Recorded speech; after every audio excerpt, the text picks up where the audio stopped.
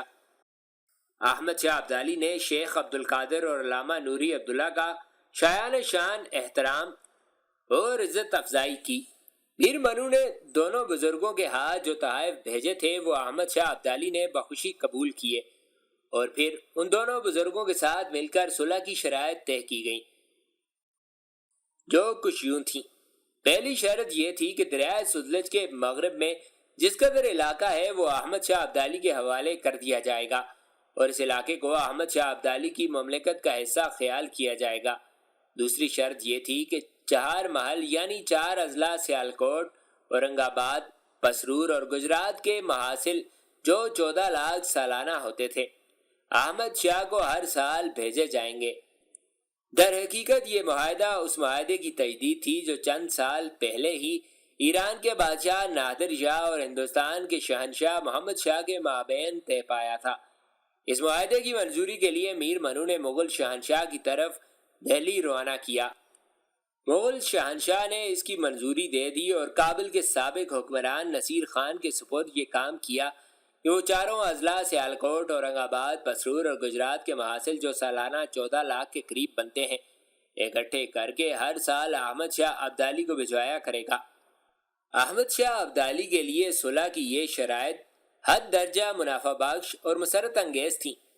مانپور کا فاتح میر منو، جس نے مانپور کے وسیع میدانوں میں احمد شاہ ابدالی کو شکست دی تھی، آج احمد شاہ ابدالی کے سامنے سرنگوں ہو رہا تھا، اور یہ کچھ مغل شہنشاہ کی نالائکی اور اس کی تساہل پسندی کی بنا پر رونما ہو رہا تھا۔